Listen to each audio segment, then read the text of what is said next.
We believe that we're going to break this deal up. We believe it's illegal under antitrust, and we believe that by fighting to break the deal, that we will be able to organize. We think that this was the only option that the American Postal Workers Union had to do, was save these jobs, and that's what we're about. Well, of course, as everyone knows, Ohio is a swing state in the upcoming presidential election, and we have tried to use that to our best advantage. With so many workers going away, or maybe going away, we have been dogging local, state, and even national politicians.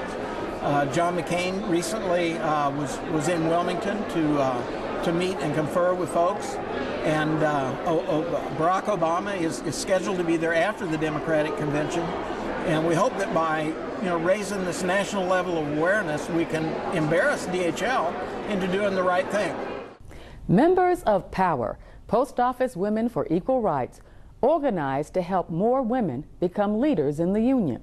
To me, POWER has allowed me to grow as a union sister. I've been a shop steward for over 20 years. I've been an arbitration advocate. It has allowed me to grow as a union representative and to elevate other sisters. Power means a lot to me. It's given me more of a voice on the workroom floor. I've been a union steward for 10 years, and Power was a stepping stone for me. I'm now the Central Region Safety and Health Director, and I also hold a seat on the Board of Directors for the Voluntary Protection Participants Association, which is a cooperative program through OSHA. I went to my first convention and saw all these women, and these inspiring women, and they were going up to the mic and they were talking and they were voicing their opinions, and I had never experienced that because APWU was basically ran by men, and they were the ones that you heard mostly on the mic. So I got a chance to hear some very powerful women who really inspired me to know that it's okay to do that. Today, APWU Power held their convention caucus, and during the caucus, I had closing remarks, and during the closing remarks I shared with the sisters the experience that I had as coming and getting involved in Power. Power Caucus today, we were encouraged to see so many women, sisters, and men come. We had a packed house today, standing room only. Rachel's speech to me about what Power did for her was moving. For a young woman, usually you'll hear the speech she gave about the barefoot and pregnant. That was the older generation, and for her to be a young woman and live in that type of environment, to go to a meeting and just Power open her up and make her want to be more, do more. That was inspirational for me. Just attending Power encouraged me to speak up and speak out. And being an employee in the CFS unit when I first was employed by the post office, we were basically outside of the regular work floor, and a lot of things took place in CFS that didn't take place on the work floor. And we were employees that felt as though we shouldn't go up against the grain because we would receive repercussion from management. And one day I decided to attend a Power meeting at my local in Baltimore. And during that meeting, I was encouraged by the members that were there, one being Maddie Butler, who were one of the first women that was there when Power first started. And she was the coordinator for the local at the time. And just hearing the different conversations that went on during the Power meeting, not just dealing with post office stuff, dealing with things that go on in your home life and going on in the neighborhoods and in your community, really encouraged me to start speaking up for myself and standing up for what I believe was right. Power is just that, power. Power works. While convention delegates met in the main hall, members of the APWU Auxiliary held their own session. The Auxiliary provides a way for the family and friends of APWU members to be active in union affairs, including mobilizing for the November election.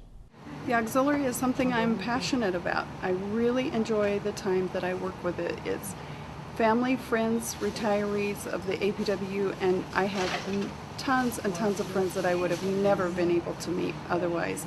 I enjoy working with the group and all of the scholarships, the human relations projects that we put together. And right here in Las Vegas, we're donating to Safe Nest. We have over $5,000 at this time we plan to present here. Today, everyone signed a commitment card, and they will be going home and they will be working in various campaigns. We will be working directly with the DNC. Since Colorado has the DNC in our state this year, we will have people there to represent us. We are going to ensure that every state has somebody working on at least the Obama campaign and probably several of the Senate campaigns. The convention welcomed international guests who held a special forum to discuss how unions are fighting postal privatization around the world. And we've got modernisation. We're facing transformation of the business, automation, efficiency, flexibility, all those things together. So what's our response to that? Well, I'm here to tell you that I do not believe that our traditional responses are going to win this debate. We have to extend those responses and we have to learn from each other if we're going to make a difference. We forced the government in the UK to review the impact of competition, and we're looking to pursue policies there that will bring back a level playing field. Only the trade union was able to do that. We can't face away from change. We have to get our members to understand that actually modernising the company, our choice is to engage in that and do it on our terms in a way that we can deal with change that's acceptable to our members. We have to grow new areas of work. We have to be ready to do things that postal workers didn't used to do. In some way, we have to find ways to organize collectively, because one of the most important things about globalization is it's really go against the worker, against the wages, against the benefits, is the race to the bottom. And the only way to stop that is to unite, and it's some way to fight for decent job. And that's something we have to talk about everywhere we can go. It's to fight and find a way to really organize to maintain the decent job everywhere in the world.